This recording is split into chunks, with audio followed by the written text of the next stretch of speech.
Thank you, everyone, for having me today. I very much appreciate your time as I talk about the library. We'll do a little bit about myself, a little bit about the library, and in particular, I want to focus on intellectual freedom today. So if I do tend to lower the mic and you can't hear me, please just give me a wave, and I will move it a little closer. I've been told to eat the mic, so that's what I will do.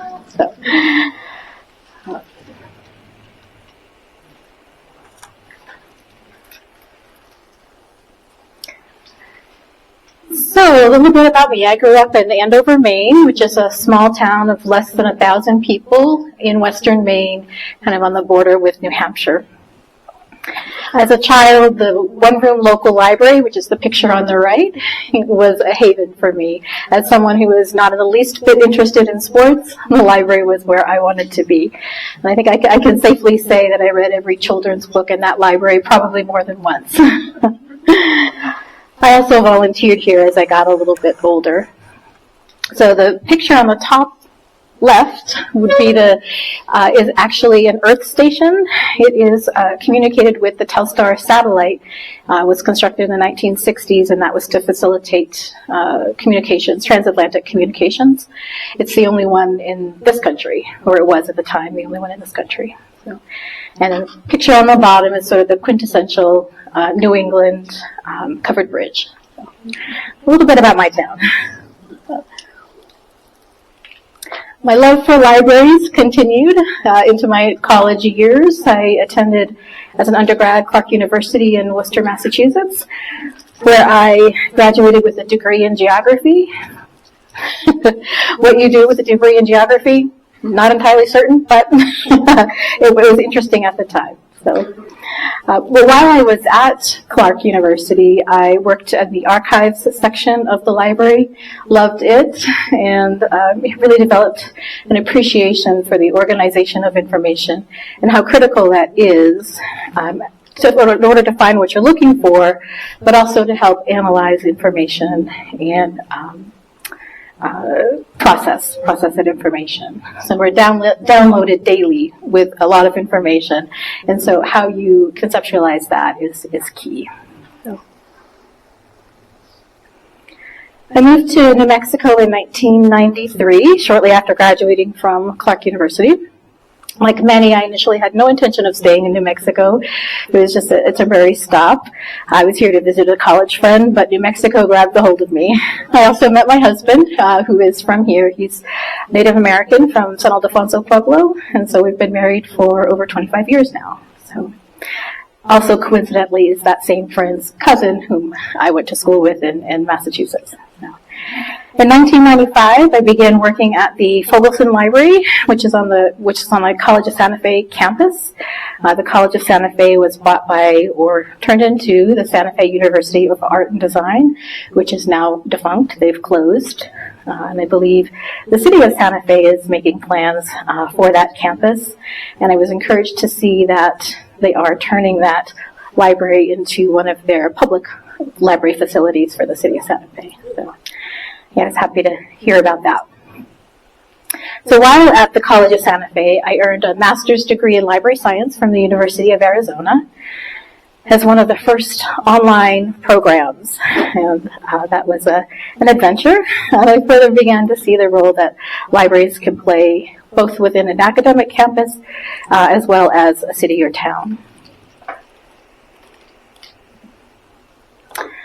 April 16th, 2001 is my anniversary date with Los Alamos County. So coming up on 24 years in a few weeks here. I started as the acquisitions librarian for the library, which basically means I get to buy the books. I get to shop for a living. It was great. So from there, I became the head of the White Rock Branch Library from 2002 to 2013, where I had the opportunity to help lay the groundwork for the new expanded library in White Rock. In 2013, I became the digital services librarian. So instead of being in charge of the branch, I got to handle all of the technology. So website, computers, library software. In 2017, I became the assistant library manager. In 2022, became the library manager. And again, all of these, the variety of roles that I've had have just only further cemented my conviction that libraries are essential for the democratic process. The free and open access information that we provide, intellectual freedom principles, and an informed citizenry are all critical elements that libraries contribute to.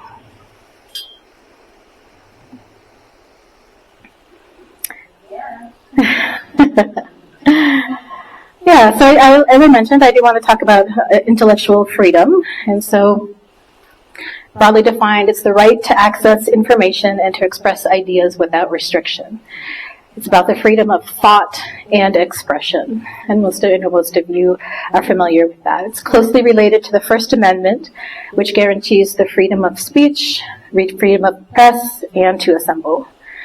And the Supreme Court and other courts have held conclusively that there is a First Amendment right to receive information as a corollary to the right to speak. So this was outlined in a case that Justice William Brennan was involved when ruled on in 1965. I'm going to read his statement here.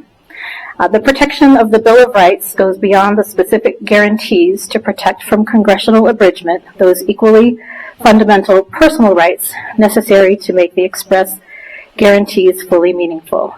I think the right to receive publications is such a fundamental right. The dissemination of ideas can accomplish nothing if otherwise willing addresses are not free to receive and consider them. It would be a barren marketplace of ideas that had only sellers and no buyers. So this was a 1965 case, Lamont versus Postmaster General. And so libraries play a key role in upholding these freedoms by providing access to diverse information and ideas. Regardless of content or viewpoint, we support the freedom to read, view, and listen without censorship, and we foster critical thinking by offering diverse perspectives.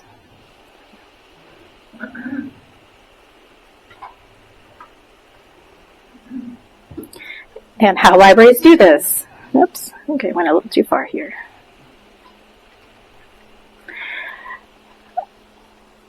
The first point I want to talk about is the way that libraries work on or protect intellectual freedom is by adhering to a professional set of guidelines and standards. So the American Library Association is a national organization, and they do a lot of great work that support libraries nationally. They have developed a couple of guiding documents, and we have adopted those guiding documents at our library as part of our library policy. And the first I'll talk about is the Library Bill of Rights. Some of the key principles, there are 10 or 12 of them, but some of the 3 key principles I'll mention is that this guiding document makes sure that equal access to materials and services is provided. It opposes censorship and book bans in all forms, and it protects the privacy and confidentiality of library users. The second guiding document from American Library Association is the Freedom to Read statement. And this preserves the right for everyone to have access to all types of materials and topics, whether they're controversial or not. A couple of statements from that document. It is in the public interest for publishers and librarians to make available the widest diversity of views and expressions. It is the responsibility of publishers and librarians to give full meaning to the freedom to read by providing books that enrich the quality and diversity of thought and expression. So I mentioned, yes, I have a question? I had a question. We were living in space. Would you actually put my home into your... Would you repeat the question? Certainly. The question was whether we would put Mein Kampf in our library. Yes, we probably would. And each library, and we'll get into this in a little bit, including our library, has a set of collection development guidelines. And those are guidelines that are informed by library policy, but also serve as a resource for staff as they are choosing and selecting items to put in the library collection. And it's a way to make sure that we are avoiding censorship of any kind, a way of trying to eliminate bias to the extent that that's possible, and just making a wide selection of materials available. Okay.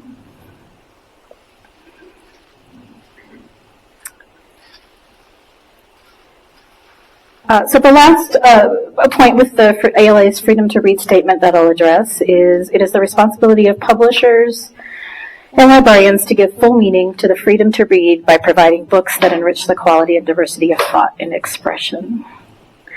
So as I mentioned, our library policies and guidelines do support these documents and really do assist staff as they go through it and provide library services.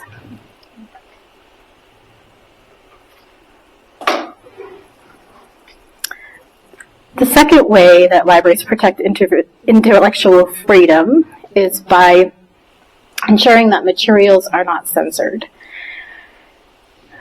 As I mentioned, we have policies and procedures in place that guide staff as they decide which materials to purchase for the library, which displays to offer in the library, which events and programs to plan. We also have in place a process that should a citizen object to something in the library, they can fill out a form and we'll address at that point. So that is all available on our website.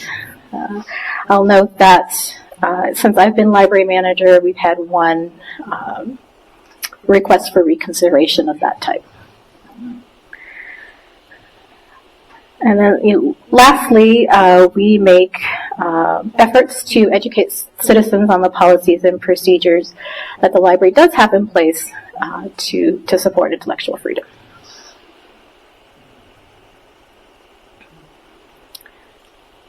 So protecting privacy and confidentiality is another important element of intellectual freedom. Privacy is really essential to free inquiry in the library because it enables users to select, access, and consider information and ideas without fear of embarrassment, judgment, punishment, or ostracism. A lack of privacy in what reads and views in the library can have a chilling effect on library users' willingness to exercise the right to read and thereby impairing access to ideas. And so this is why staff are very careful when you want to check out a book and perhaps don't have your library card, that we verify that you are who you say you are. We'll ask for a couple of identifying pieces of information. And it's also why we won't tell family members what you might have checked out on your card. We also have processes in place should any other governmental entity request information from library staff on what users are accessing. And that also includes the police.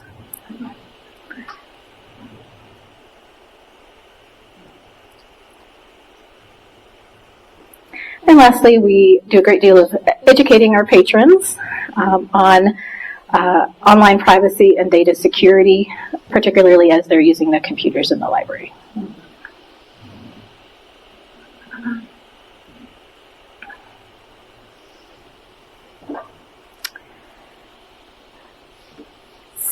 So the libraries are also about promoting diversity and inclusivity.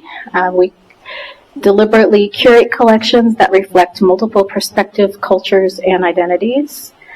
There's a concept of mirrors, windows, and sliding glass doors in an article written by Dr. Bishop in 1990 that outlines how books are mirrors when readers see their own lives reflected in that story. They are windows when they allow readers a view of lives and stories that are different than their own. And they become sliding glass doors when readers feel transported into the story, thereby creating empathy for the characters. So it's a really great philosophy that explains how important it is to see yourself reflected in the stories in the library. We also support underrepresented voices by providing materials from diverse authors. We make special efforts to get materials in own voices, where stories are told from the perspective of a member of that group.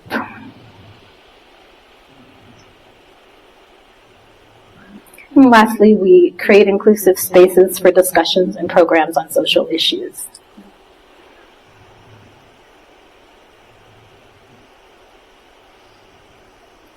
So certainly intellectual freedom is being challenged in this current day and age. Book challenges and book bans are an issue throughout the country, as many libraries are dealing with attempts to ban certain titles from their collections. In 2014, ALA recorded 414 attempts nationwide in the first 8 months of the year. This is actually down from 695 the year before, but it is still happening. And the real danger is that we don't have numbers for the instances where, out of fear, a book isn't purchased or is perhaps removed from the collection. There's not necessarily a challenge in place, but is removed because the librarian is afraid that there might be. And we don't know what the impact, or we don't know the numbers on that. So certainly political and social issues are challenges to intellectual freedom.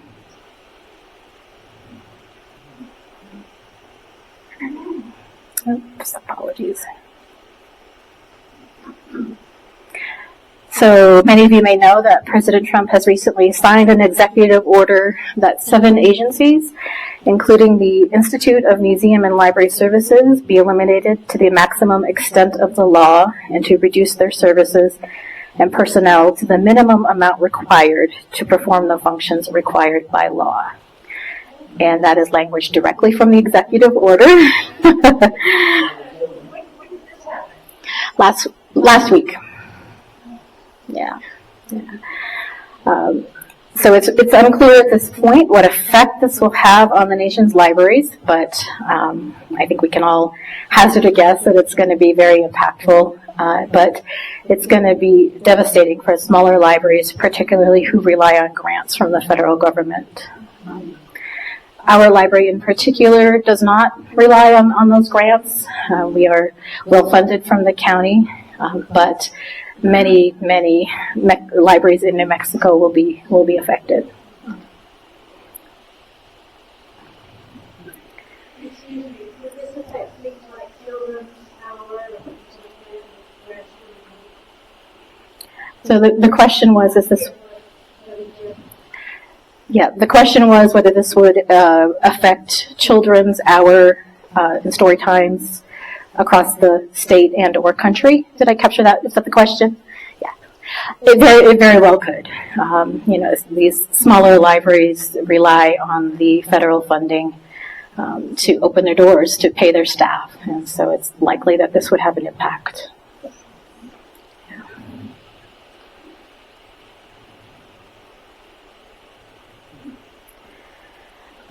So balancing the freedom of information with concerns about misinformation is a balance libraries have to strike. And so we do this with education on information literacy and teaching patrons how to critically evaluate sources for bias. And we are careful to provide resources that cover all sides of any given issue. And at all times, we're trying to stay neutral to the extent that that's possible. And then we've already talked a little bit about budget cuts. We don't know what the impact will be in terms of budget cuts.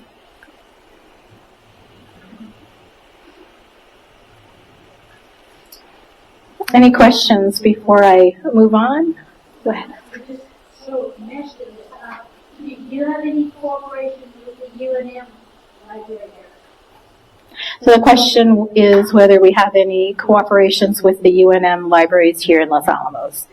We currently do not, although we are always looking to partner with various local organizations and groups. Yes. Do you know if tribal libraries, is there funding from the federal government through the tribe, and therefore they are vulnerable, or being sovereign nations, that are their libraries more protected?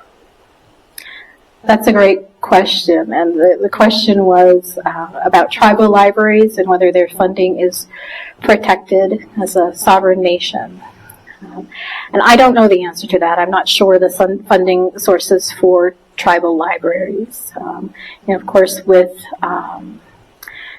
tribal libraries, you've got the treaty agreements in play as well, and I don't know if that offers an additional level of protection or not. It's a great question.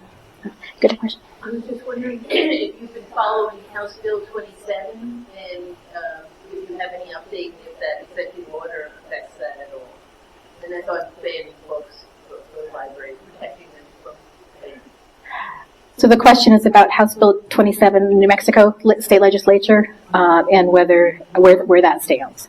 So that actually never made it out of committee this year. So yeah, it's unfortunate. Yes, it is. It's on the House floor calendar.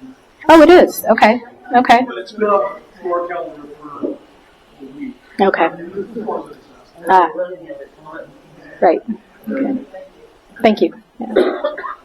So you mentioned there's a process when a patron complains about the presence of a book in the library. Can you take us through how that happens and who decides whether or not to pull that book out? Great, yes. So the question is about the request for reconsideration when a patron objects to a particular book in the library collection. And so the patron is asked to fill out a form. That form will go to me, and I will respond to that request. And so when I am looking at the request, the item that was purchased, I am looking to see if library staff, as they selected that item for inclusion in the catalog, followed our identified process. So this is all outlined in our collection development guidelines, and I would just look and see, does this particular item have merit? Is it well reviewed? Is it appear in literature anywhere? Those are the sorts of criteria I would look at as I'm evaluating this request for reconsideration. And so at this point, it is not so much about the merit of the item or the content of the item. It's about whether our process was followed. And then I would respond to that person in writing, and hopefully that addresses their concerns. If it does not, the patron can further escalate the matter up to the Director of Community Services, Corey Styron currently. Have you ever pulled a book out because of complaints from the library? Not to my knowledge. As I mentioned, I've only had one since I've been library manager, and the decision was made and upheld to keep that in the collection. Yeah. Any other questions? Okay. All right, so we'll move on here, and we'll get into some specifics about our library. So there's no doubt we are in an intense period of change, technologically, societally, politically, environmentally. You've seen many, many changes in my almost 25 years at the library. Some I've led, and I think it's safe to say that there are more to come.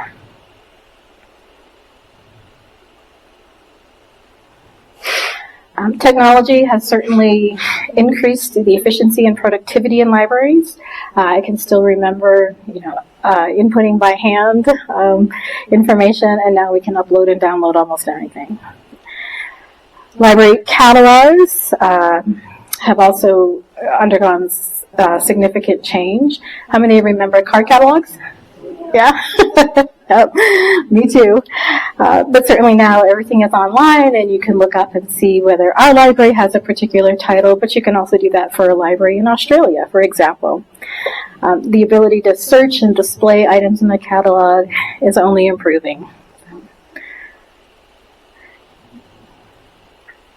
The digital divide is also an issue in libraries. You have to keep in mind that not every part of society has access to technology, or perhaps it's more about access to an adequate internet connection. And the danger, of course, is that people in this situation are not able to fully participate in society and get left behind. And libraries, of course, have a huge role in reducing this divide through the technology that we have in the library and also available for checkout. AI is certainly affecting everything, from the way we search for information, how we interact with technology, and increased reliance on technology. For me, and maybe some of you can relate, so AI is sort of analogous to when the internet first came out and first became widely used in the early 90s. This feels very similar, very familiar. In general, our library takes a pretty conservative approach to technology. We want to make sure that it's stable and useful for our patrons before we introduce to the public. Having said that, we did just introduce our new library website this week, so if you haven't had a chance to take a look at that, please do so. We're also exploring technology, expanding our Library of Things collection. How many of you are familiar with Library of Things? All right, great.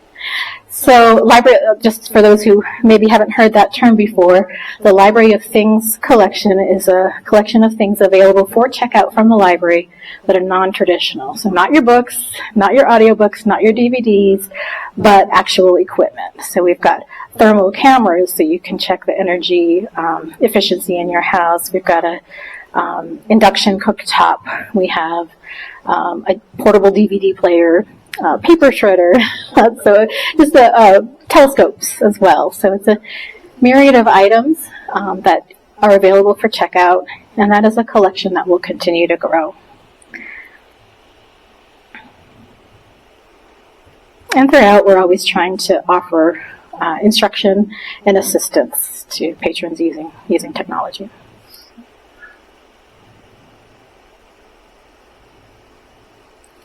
So digital collections is another big change in libraries over the last 15 or 20 years. So our library was an early adopter of digital titles. In the early 2000s, we started offering downloadable audiobooks. And since then, the service has only improved, widely available titles, and we're seeing an increase in usage yearly. Currently, digital titles are about 30 to 35% of the total circulation. So we also provide many subscription databases. So you can learn a language with Mango. You can use our service Udemy to take a course in AI. We also have subscriptions, digital subscriptions to the New York Times and the Wall Street Journal. And we subscribe to these so you don't have to. So if you're not familiar with either of those, check them out on our website. We also continue to fund print items in the collection. I don't see those going away. They may shrink, but I don't see them going away.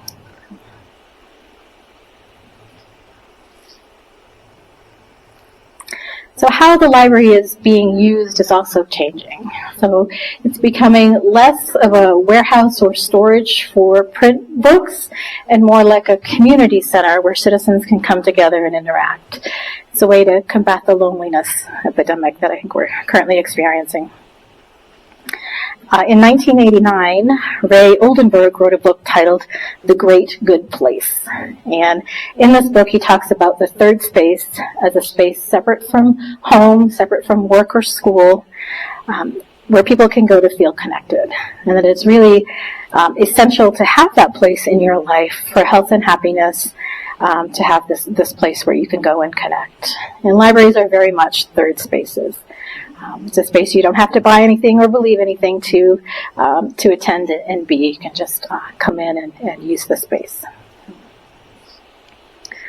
So in our library, the biggest change, of course, is the new White Rock Library. And so that building tripled in size, opened in 2015. So we're coming up on the 10th year anniversary of the White Rock Library. And so we're planning an anniversary celebration later on this summer at the end of July. And so stay tuned for some exciting events around that. We've also upgraded meeting room equipment at Mesa Public Library. And then, of course, we have plans for an outdoor classroom. How many have heard of the outdoor classroom? Great, great. Not in detail. I'm happy to talk about that today as well.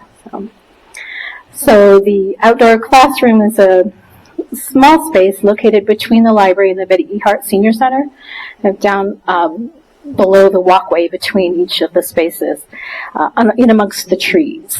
So it's a platform area that's 15 by 20 feet, cut and covered. The intent is to do children's programs there, other types of concerts, that sort of thing. It also will have sort of built into the grade, because it is sloped, some seating with a flat gravel area for additional chairs that we can bring out should they be needed. We'll also have some benches and some picnic tables, 5 or 6 of them, arrangements, I should say, in amongst the trees as well for people to sit and enjoy that space. So we're excited about it and really hope that it can expand the types of programs that we're able to offer.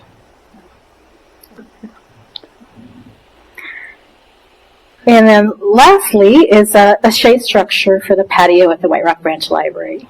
So we very much want to start doing some programs outside. Why not? New Mexico is beautiful, and you can't beat the weather, so let's make sure that we can be outside and offer those innovative programs.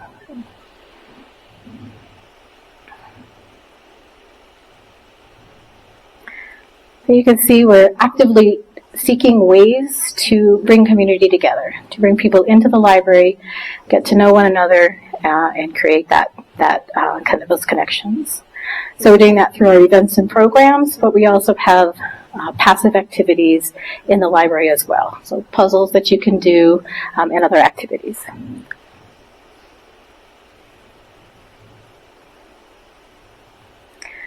So the last big change that I will mention is our expanded efforts to engage with the community. Over the last 4 or 5 years, we've been making a concerted effort to really go out and talk to local organizations and groups, interact with them, and find out how we might work together in offering programs and services for the library. We've had a great partnership with the Seed Stewards, which Kook Young is very familiar with, and that has allowed us to host the Seed Library. There's which is in both libraries. How many have heard of the Seed Library? All right, great. It's also our work with community organizations has also helped with our Library of Things collections. Some of the items we've gotten have actually come to us through partnerships with Department of Public Utilities.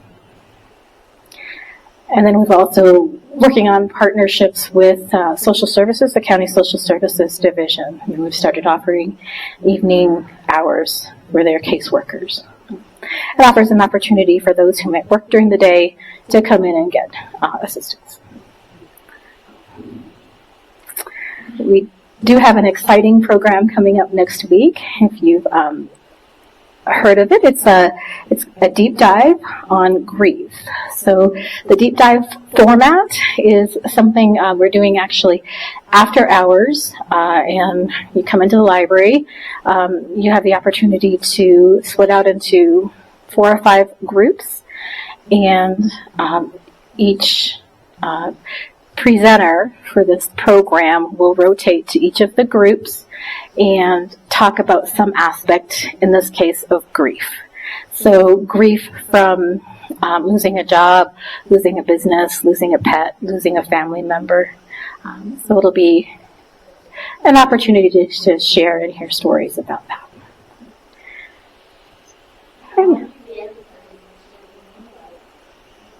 So the question was how we are advertising about this program. So the traditional ways in which we advertise, we sort of do a multi-pronged approach. We do a press release, which is often picked up by the Daily Post and the Reporter. We are on social media, so do connect with us on Facebook and Instagram as well. It is on our website. There are calendar of events, and then of course there are many posters throughout the library. What's that? Oh, thank you. Yes, and our newsletter, a monthly newsletter. Thank you for that.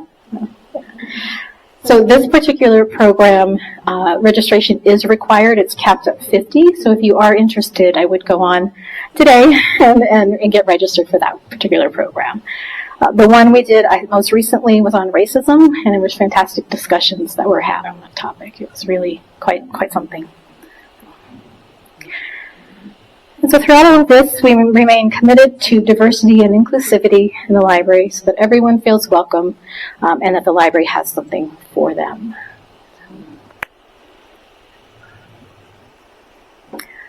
And with that, I thank you so much for your time, and I'd be happy to answer any questions about anything I've spoken about so far or any other burning questions you might have about the library. So, yeah. How do you decide when it's time to color your collection? I'm thinking mostly of physical books, because I know you don't have space for everything.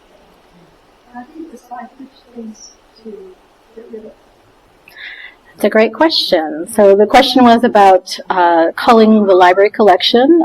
How do we decide which books to, we call it weeding, from the library collection. So there are guidelines around that as well. They are part of our collection development guidelines that govern how we do that. And frankly, a lot of it is based on usage. We can tell how many times each item in the library has been checked out and when it was most recently checked out. So that's all data we factor into the decision. Sometimes it's on condition. If it's in really bad shape, we'll weed it. Perhaps replace it if warranted, but often not. We will also look sort of cohesively at a particular subject area, for example, and see, are all viewpoints represented in our collection? Do we need to maybe get something on a different way of looking at a topic, or do we just let it go at that point? What happens to books? So the question was, what happens to the books that are withdrawn from the library? So we have a contract with the Friends of the Library to take all of our surplus materials. So they take what they can and sell it in their bookstore. They do a fantastic job, and then they donate the money back to us. And they give us, this year, they're giving us $45,000 back. So it's pretty amazing. Yeah, they do terrific work. And anything left after that, we've actually just entered into, I shouldn't say we, the Friends of the Library have entered into an agreement with Thrift Books, and so they will come pick them up, sell them, and then again donate give us back the proceeds. So, sorry, I think we had a question back here. Oh. Sorry. But we all get library books. We say where we live. How many percentage do you think come from? This is a very well-known and popular library. You get a lot from out of the area. So the question was how many users in particular get library cards at our library. Is that out of the local area? Correct. So we do have a reciprocal agreement in place with anyone who is a New Mexico resident. So they can come get our card with our library, but you all can go get cards at their library as well. So next time you're in Albuquerque, stop at a branch and fill out a application to get a library card. If you're an Overdrive or Libby or Hoopla user for that matter, it's a good way to expand your access. So, in terms of percentage, the last time I looked at this, it was about 35% of area people use our library. Yeah. Okay, you had a question over here? Is there any program to make access books or e-books available to other community libraries? So the question was whether there was a program in place to make our excess or weeded books available to other local libraries. I am speaking for the Friends in this case, since they do handle our withdrawn materials, but I know they've tried that at times for a while. This was before COVID. We had an agreement with the Navajo Nation that they would come and pick up all of our withdrawn books. That never got started again after COVID. And really, by the time the books are withdrawn, they might be in bad shape. They might be old, outdated information at that point. So those are some of the considerations. The change is total grant availability, that's not for, especially with donating books, because the grant's not to the library. Correct. Yeah. The question was with the public. Yeah. No, I would support that. Yeah. So our library is basically supported by the county's board, right, and other things. So if we wanted to adopt an underfunded library because it lost all their grant money, it would work through the county. They would have to say, sure, we could adopt a couple of libraries down in Cuba or wherever. So the question was about adopting underfunded libraries in the state of New Mexico and how that might work. So you are correct that the Los Alamos Public Library is funded by a county general fund, and so given that, there are some restrictions in place with what we can and cannot do with those county funds, and in terms of supporting other libraries. That would be a process which I'm not sure I could speak to at this moment. But I think it could be an opportunity to work with the Friends of the Library on something like that. So, yeah, that would be my suggestion. One of the great sections of the Friends of the Library is banned books. Are those books you were forced to remove? Great question. So the question was about the banned book section in the Friends of the Library bookstore. No, we have not been forced, ever to my knowledge, to remove a book. So no, I suspect that those were donations, but I don't know for sure. So. Great. No. Just a little bit of information. So Banned Book Weeks this year is or always is in September.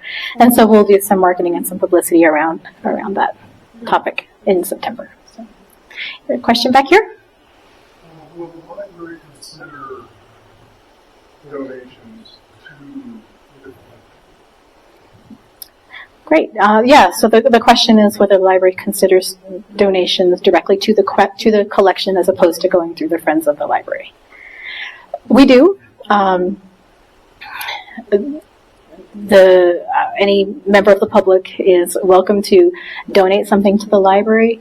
It does not mean we will add it to the collection, because what we will do is when we get that item is we will evaluate it against our current collection. Oftentimes we already have that title, or something similar on the same topic. So what we will do is we will evaluate it against our collection development guidelines, and then make a decision whether to add it to the collection or not. Collection development guidelines that help us decide which materials to add. So whether we're purchasing or whether we're donating. So we're following those. Oh, how a person. Okay.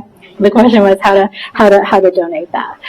So if we're talking. depends a little bit on volume. If we're talking 1 or 2 books, then you could bring it to any staff member at the desk, and they would accept it and route it to the correct person. If we're talking boxes, that would be a conversation that you need to have with me, and we would figure out how we could accommodate that. Okay. You're welcome. A question back here. E-books. I know it's a complicated matter of publisher rights and restrictions of removal. Do you have any hints or advice for readers on how we can make best use of when we check out e-books? So the question was asking for advice on how to best make use of ebooks when you're checking them out of the library or purchasing them yourself. What makes your job easiest for getting those and for not anything we haven't thought of that we just don't know because we're not in the world. Mm-hmm. I don't know the difference between Bupa, Overdrive, and Libby. I've used them, but I don't understand why they're different. You're not the only one. Okay, that sounds like a great topic. Let me address this gentleman's question first. So one of the things that I think comes as a bit of a surprise, it certainly did to me when I first delved into the world of ebooks and downloadable audiobooks. Publishers have been very sort of reluctant to sell or to allow libraries to subscribe to ebooks and downloadable audiobooks. Unlike a print copy of a book, when you as a consumer and we as a library buy it, we own it. With ebooks and downloadable audiobooks, it's different. It's a subscription. So you never actually own it, which means they can take it away when they want. They can institute any other kind of digital rights management or restrictions on how many people can use it at the same time, how many checkouts it has before it can disappear. So those are restrictions in place. Also, ebooks and downloadable audiobooks that the library purchases are sometimes 2 and 3 times more than what an individual customer could purchase them for. So, yeah. So I think this is an industry that's sort of ripe for change, and it needs to change, especially as digital books become more and more prevalent. In terms of advice or suggestions on what you'd like to know about ebooks, maybe new releases versus older books. Mm-hmm. Or is there anything that we can do to be aware and to write to publishers or governing bodies to try to fix the broken situation? That's interesting, yeah. So the question was, are there things that you could do as users to help address the situation and make it better? There have been, over the last 5 or 6 years, a couple of states who have actively tried to sue the big 5 publishers and get some concessions in terms of ebooks and downloadable audiobooks. Unfortunately, those suits never really went anywhere.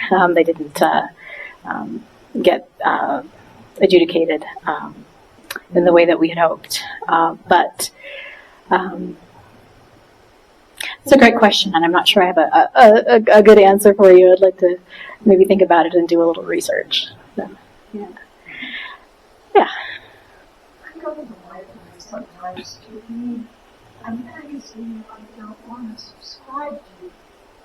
And oftentimes I can't find it, even though there's a place for it. And I look at little things, if there's bad issues, and I can't find them.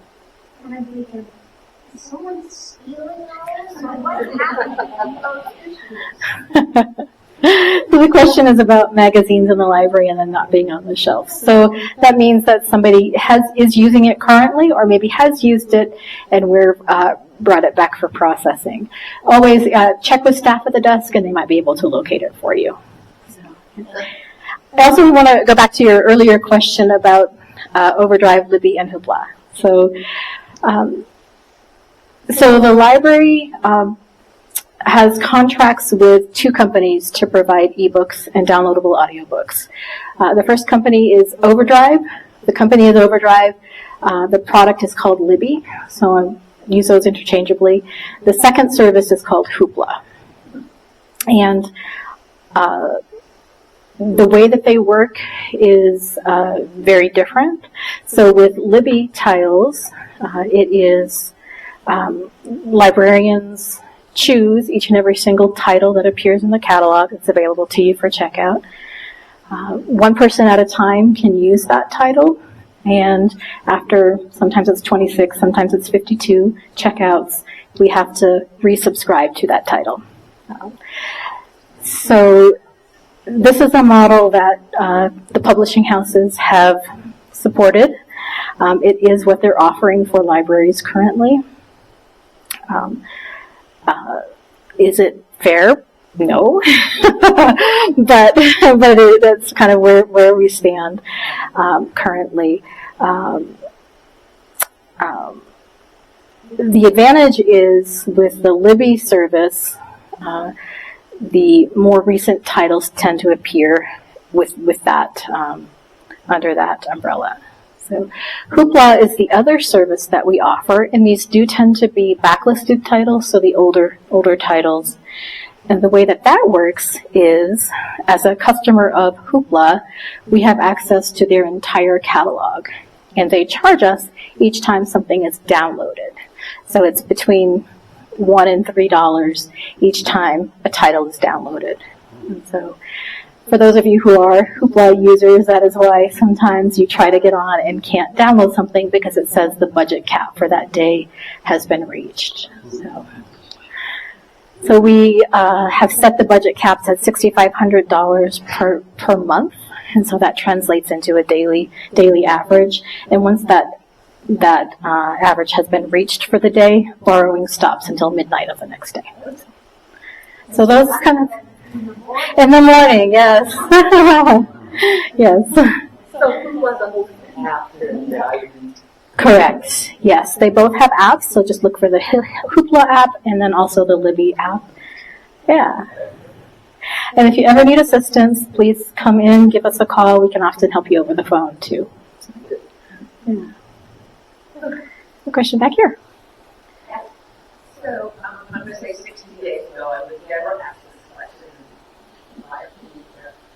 But, it's talk about diversity and talk about inclusion. And those are actually like banned words now. And so,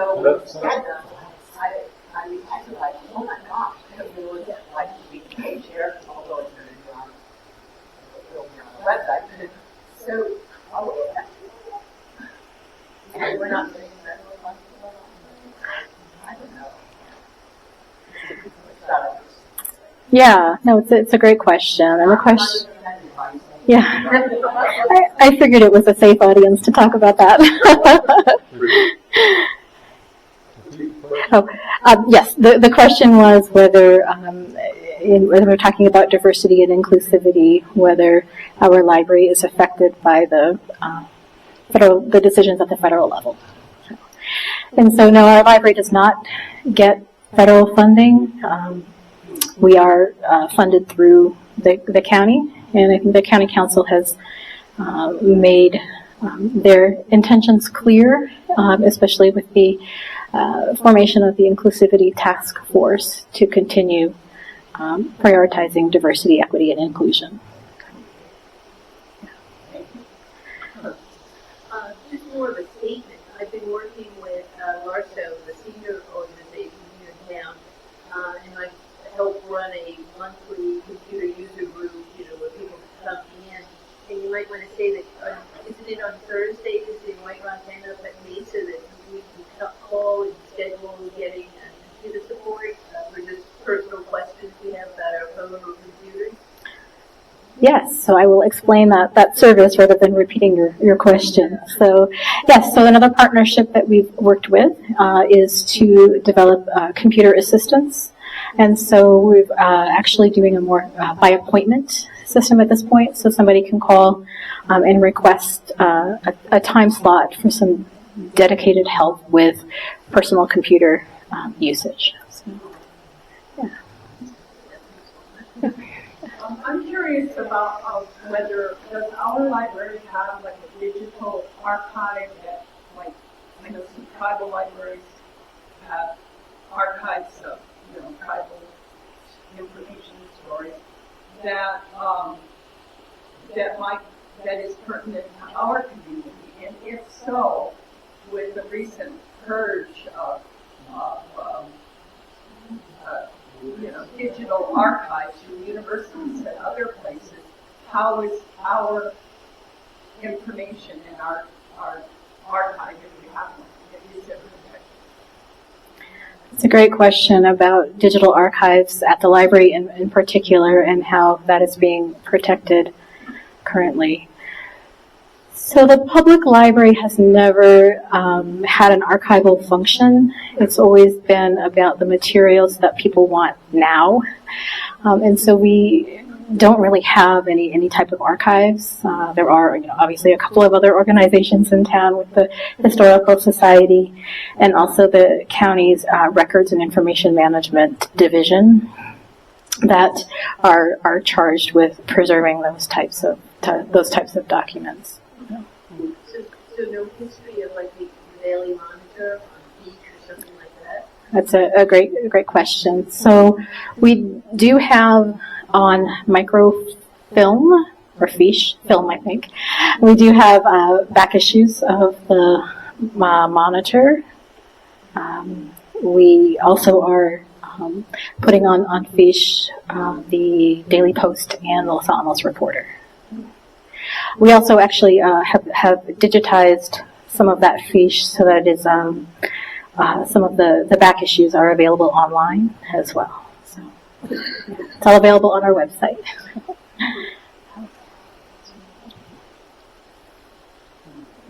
Thank you, Gwen. Stephen, we're very lively. Yes. Thank you so much. Yeah. Thank you.